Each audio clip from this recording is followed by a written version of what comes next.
What is going on, guys? Today I got a video for you. As you noticed, as you've seen the video before, I was playing guitar. All right, now that particular guitar is what I want to talk about today. You know, to give you a little background, when I was a teenager growing up, the other thing that I would do, that kind of I think helped save my life and keep me on the right track was by music and playing guitar and stuff. You know, I'm self-taught.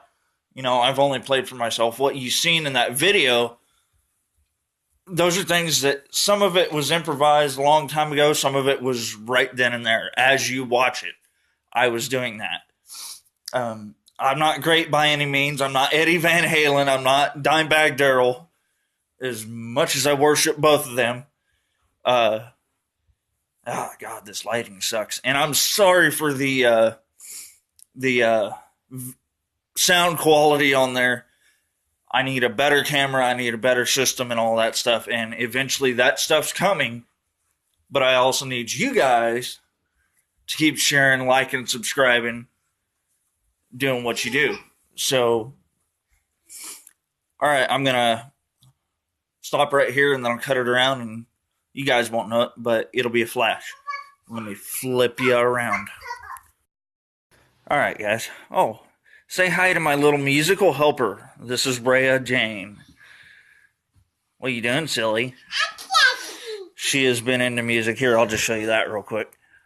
But she has been into music literally almost since day one. I think I've raised her right up at least until this point. Start them early. Isn't that right, Ray? Huh? Goofy.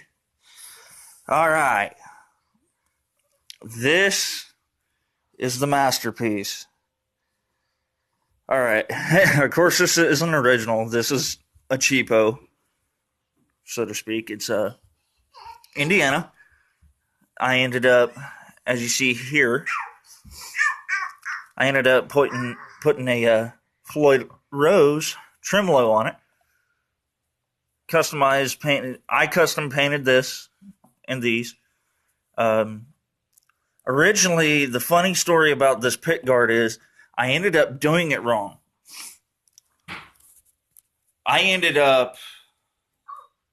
What I did was I took some really heavy grit sandpaper because as a younger kid, I knew, oh, you got to sand it before you paint it. Well, all I did was put some really big gouges in it. But then later on, here, I think a couple of years ago, I finally decided to take that character off of it. And then what I did is I sanded it smooth. And then I did this, I don't know how much you can see it in the light. You can see it more on the red, but on the on the pick guard itself, I got some splatter going on with it. There's you know, the thing about this guitar is it kind of encompasses my whole life, you know, and I've had guitars. I've been playing since that day. I don't know why I put this on here, but okay, I don't even know what day. I can't tell you, but June of 05. That's when I started playing. I started playing around the age of 12, 13, somewhere around there. And, you know, this thing, you know, it has its own distinct tone, its own quality to it.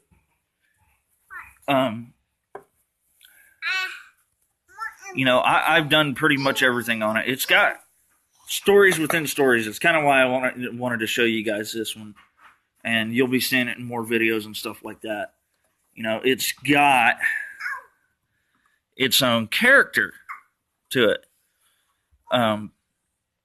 Like that right there.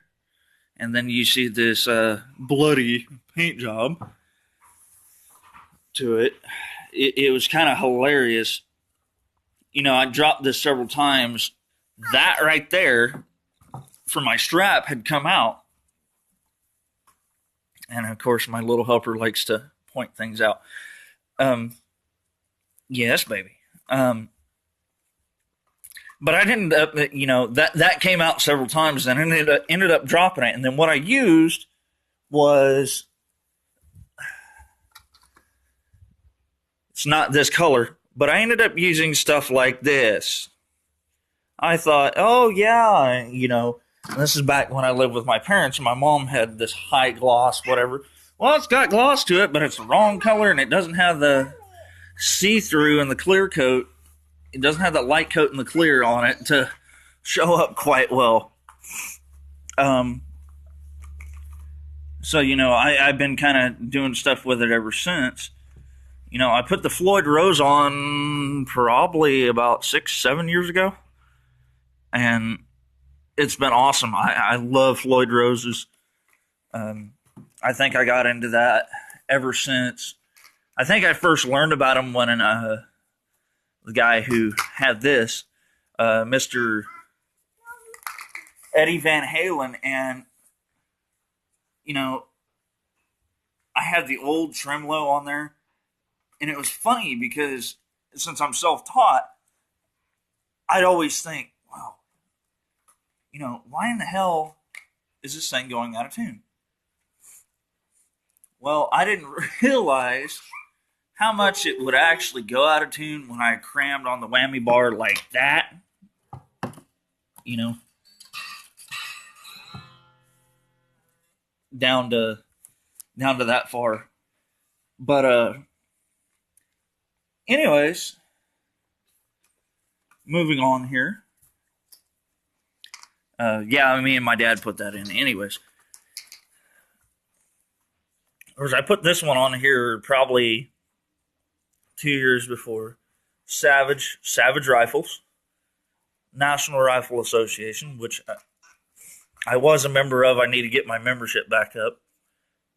Cross I put on there. I etched it with my knife. I don't know. This thing's got a lot of character on it, and this resembles aviation, which I'm into, and I'll put some more of that on there as well. And then this, if you guys don't know what that is, I'll give you a whole more story about that later. But the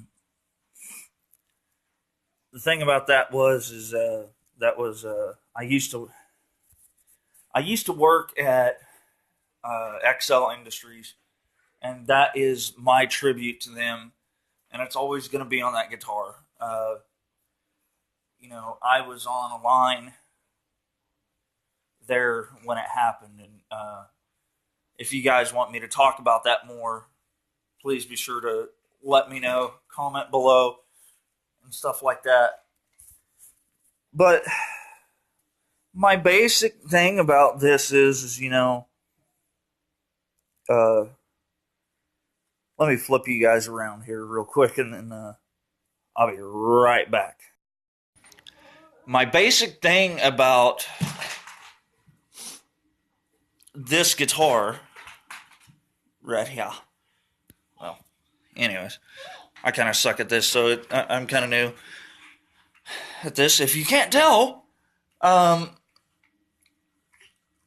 basic thing about this guitar is it kind of goes in accordance with, oh yeah, by the way, that right there will show you how redneck, white trash, whatever you want to call it, we are.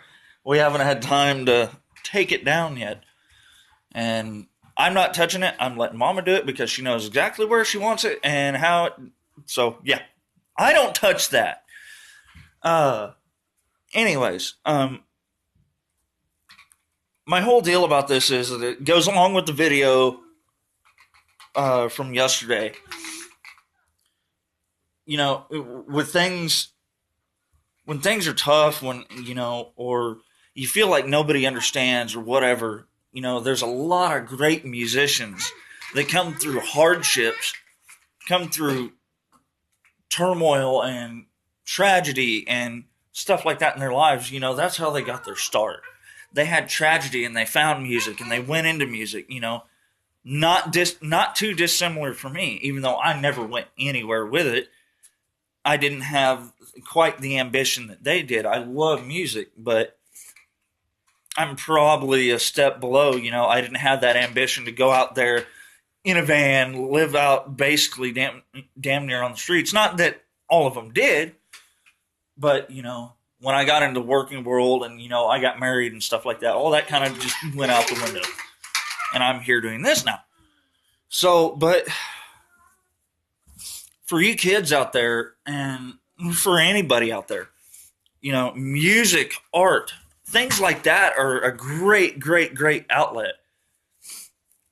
Find something that drives you. You know, music drove me for a long time. And it was the way I expressed myself, you know. So, but, you know, guys, find something you love to do that you have a passion for. You know, even if you do it on the side or whatever.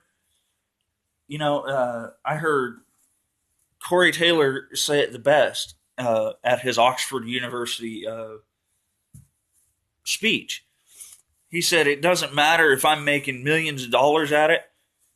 This ain't quote for quote, but it doesn't matter if I'm making $1 million at it or if I'm playing it in my basement. You know, I'm going to do this for me.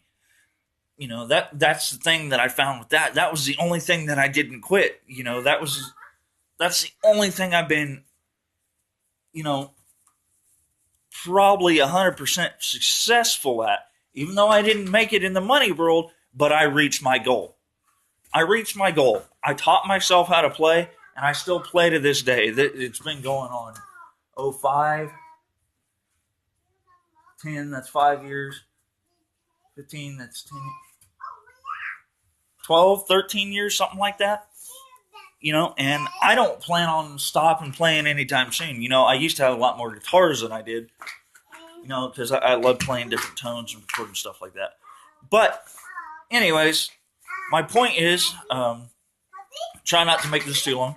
So, but my point is, you know, find your passion. Find your drive. Find whatever drives you. Take that negative energy, that built up energy, you know, take your low self-esteem, whatever. Put that into what you like to do. Put that into, you know, give it all you got. You know, focus that elsewhere instead of going out and doing some of the stupid stuff like that I've done. Don't get it, you know. People are going to experiment. Kids are going to experiment. Don't sit there and look for the passion or some sort of relief or some sort of something out of, you know, like drinking or drugs. You know, or even tobacco. That's another nasty habit that I have that I freaking hate. I wish I hadn't started that. Sorry for stuttering. But anyways, guys, put that into something you love. All right. Well, I think I've been jabbering on long enough. Where's my little helper? Ah, there she is. Come here. Come here. You want to say bye? Say bye-bye? Say bye? Say bye? Okay. Maybe not today, but eventually. All right, guys. Thank you guys for watching. Be sure to like and share and subscribe to this thing. Share it with your friends. I don't care. And we'll catch y'all later.